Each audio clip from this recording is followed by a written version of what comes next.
Day, I'm going to let you lead the way on Iowa. Why does Iowa suck?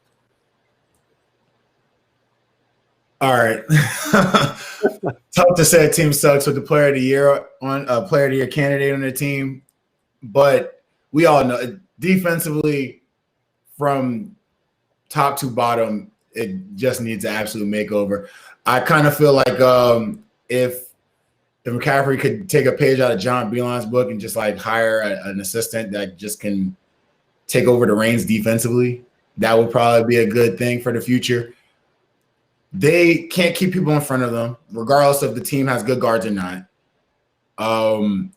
They are heavily dependent, which you should be on a player like Luka Garza, but they're heavily dependent on him. Like if he doesn't get going, they don't win, regardless of what they shoot. Like they don't win games if he doesn't really get going.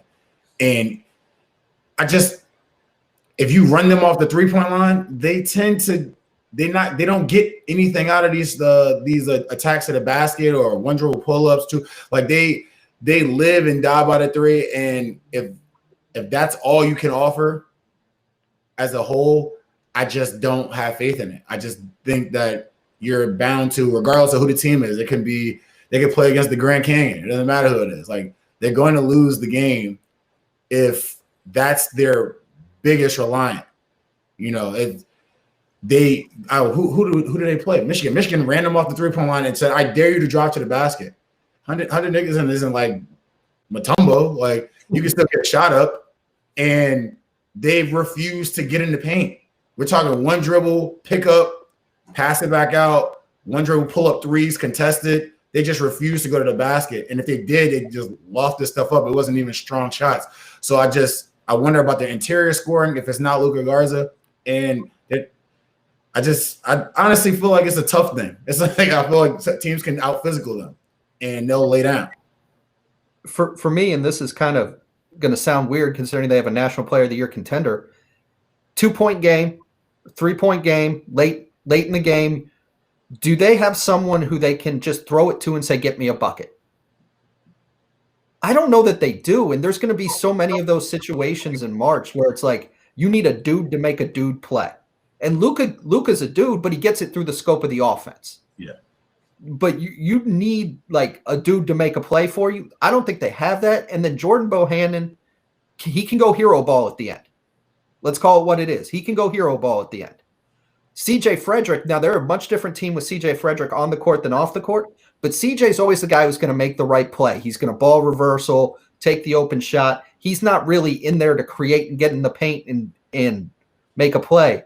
Wieskamp has that a little bit to him, but still it's not totally what he does. I just don't know if they have someone when you need a bucket and you don't have a timeout or something like that, that you've got a guy that you can really go to in that scenario, because there's ways to take Garza away within the scope of a defense in a situation like that.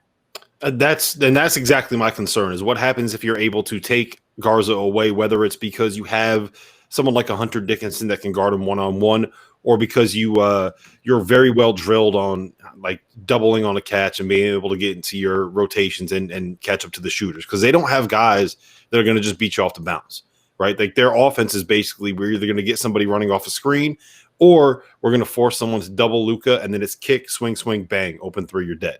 So I think I think you guys kind of hit the nail on the head there. And it's also like I'm not buying completely the fact that they become a much better defensive team. I think with CJ Frederick and Day, you've heard me make this point over and over again. And Snow, I'm curious what your thoughts on it are. But I think that with CJ Frederick, the real help to them defensively is that it makes them a much more efficient offense because he doesn't turn the ball over, and he's such a good shooter that they're that much more difficult to guard.